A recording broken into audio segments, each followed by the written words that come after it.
कैसे हो आप सब। उम्मीद करता हूँ आप और आपकी जो स्टडी है वो बहुत अच्छी चल रही है। आज की वीडियो में हम क्लास 10th की एक्सरसाइज 8.3 उसकी हम एग्जाम्पल नंबर 9 को डिस्कस करने वाले हैं। अगर आपके पास पुरानी एनसीईआरटी है तो ये एग्जाम्पल नंबर 12 है, और अगर आपके पास, क्योंकि आपको पता है कि 8.3 पुरानी एनसीईआरटी की डिलीट हो चुकी है, तो बेसिकली अगर आपके पास पुरानी एनसीईआरटी है तो आप 8.4 खोलो। उसका मैं आपको पेज नंबर भी बता सकता हूँ 191, वहाँ पर एग्जाम्पल नंबर 12 है। बट अगर आपके पास नई एनसीईआरटी है तो ये एग्जाम्पल नंबर 9 है। आपको पता है, देखो इस एक्सरसाइज का जो बेसिक में किया, देखो इस एक्सरसाइज के बेसिक में ना हमने ये तीन फॉर्मूलाज किए हैं। मैंने सिर्फ आपको तीन फॉर्मूला से आपको क्रैम करने के लिए दिए, मैंने थोड़ी डेरिवेशन करवाई थी। डेरिवेशन से मेरा मतलब ये है कि मुझे आपको ये सब चीज़ें बतानी थी छोटी छोटी, जो मैंने यहाँ पर यूज़फुल इन्फॉर्मेशन लिखी है। इस वीडियो का लिंक आपको, मतलब ये वीडियो आपको जरूर देखनी चाहिए अगर आपको मतलब बेसिक, और अगर आपको लगता है कि हमें एमसीक्यूज़ में कोई भी चांस नहीं लेना तो आपको ये बेसिक अच्छे से आना चाहिए। इस वीडियो का लिंक आपको नीचे डिस्क्रिप्शन बॉक्स में जो है वो मिल जाएगा। तो क्वेश्चन क्या, express the ratios cos A, tan A, secant A in terms of sine A. बहुत अच्छा क्वेश्चन है कि हमें बेसिकली इसका मतलब क्या है ना, कि कॉस को ना हमें साइन की ए की फॉर्म में लिखना है, टैन को हमें साइन ए की फॉर्म में लिखना है, सीकेंट को भी हमें साइन ए की फॉर्म में लिखना है। जब मैं करवाऊंगा तब आपको ज़्यादा अच्छे से क्लियर होगा। तो सबसे पहले आपको बताया वही नो, आपको बताया कि sine square A plus cos square A is equal to 1 होता है। ठीक है, ये आइडेंटिटी मुझे आती है। अब आपको पता है कि मुझे कॉस ए को देखना है, तो कॉस स्क्वायर ए को मैं इधर रख लेता हूँ, साइन ए को, साइन स्क्वायर ए को मैं उधर ले गया।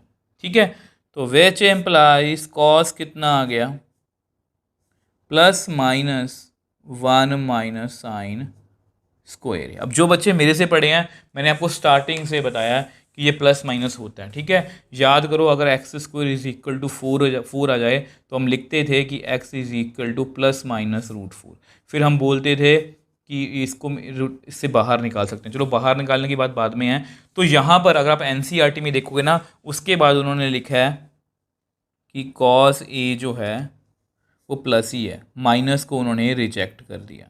ठीक है, माइनस को उन्होंने रिजेक्ट कर दिया, तो ये मैंने कॉस को साइन ए की फॉर्म में लिख दिया। ये होता है साइन ए की फॉर्म में लिखना, कॉस को मैंने साइन ए की फॉर्म में लिख दिया। अब रिजेक्ट क्यों हुआ उसका आपको रीज़न बता देता हूँ। देखो उसका रीज़न आपके सामने है, हमने जो भी टेबल किए हैं सब कुछ किया है वो 90 तक किया है, और कॉस यहाँ पर हमेशा क्या है, पॉजिटिव। ठीक है, तो यहाँ पर अगर पॉजिटिव की बात हुई तो नेगेटिव एंगल नहीं आ सकता as per 10th class 10th के अकॉर्डिंग इसका नेगेटिव आंसर नहीं आ सकता। बस अगर आप क्लास 10th के बाद 11th में जाओगे वहाँ पर इसका आंसर नेगेटिव आ सकता है। मैं आपको लिख के दिखा, अब देखो मैंने आपको वो रीज़न बता दिया कि कॉस जो है वो 0 से लेके 90 तक में पॉजिटिव होता है, तो इसलिए हमने नेगेटिव वैल्यू को रिजेक्ट कर दिया, क्योंकि हम 10th में 90 तक ही डील करते हैं। ठीक है, तो ये भी एक MCQ बन सकता है कि आपको पेपर में जो क्वेश्चन आए वो पूछें कि इसकी वैल्यू कौन सी होगी, प्लस में, माइनस में, या कुछ भी आ सकता है, रीज़न दो, तो आप यहाँ पर दे सकते हो। ठीक है, तो कॉस ए को हमने लिख लिया। अब टैन ए की बारी है। नाउ अब आप सभी को बताया कि टैन ए कितना होता है, sign A by cos A. इसको ना नंबर 1 दे दो। ठीक है, अब टैन ए को भी साइन ए की फॉर्म में लिखना है। अब ऊपर साइन ए तो है, नीचे नहीं है, तो नीचे जो कॉस है ना उसको हम ऐसे लिख देंगे, कॉस हमारा कितना है 1 माइनस साइन स्क्वायर ए।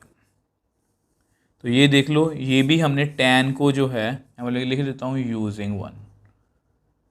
तो देख लो टैन को हमने साइन ए की फॉर्म में जो है वो लिख दिया। ये भी साइन में है, ये भी साइन में। आई होप ये आपको क्लियर है। आल्सो सीकेंट की बात करते हैं। अब देखो सीकेंट ए कितना होता है, 1 बाय कॉस ए। तो कॉस ए तो हमने निकाल ही लिया इसके में, तो ये कितना आएगा 1 माइनस साइन स्क्वायर ए। तो ये भी हमने कर लिया, मगर सीकेंट को भी हमने साइन ए की फॉर्म में लिख लिया। अब ऐसा कोई भी क्वेश्चन, देखो ऐसे क्वेश्चन या एग्जाम्पल करने से फ़ायदा ये है, अगर पेपर में आपको ऐसा कोई भी क्वेश्चन आएगा ना, ये MCQ आए कि टैन ए जो है वो साइन ए की फॉर्म में कैसा दिखेगा, तो आपको पता होगा।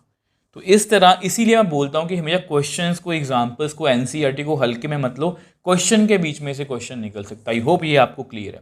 मैं वो पूरा अच्छे समझाने की कोशिश की है, प्लस माइनस क्यों आया और माइनस वैल्यू रिजेक्ट क्यों हुई वो भी बताया। आई होप ये आपको क्लियर है। और वो फिर भी कोई डाउट है मुझे नीचे कमेंट बॉक्स में लिख सकते हो, मुझे इंस्टाग्राम, टेलीग्राम पर मैसेज भेज सकते हो, मैं हमेशा आपका रिप्लाई करता हूँ। अगर आपको वीडियो थोड़ी सी भी हेल्पफुल लगे तो वीडियो को लाइक कीजिए, शेयर कीजिए और इस चैनल को सपोर्ट कीजिए।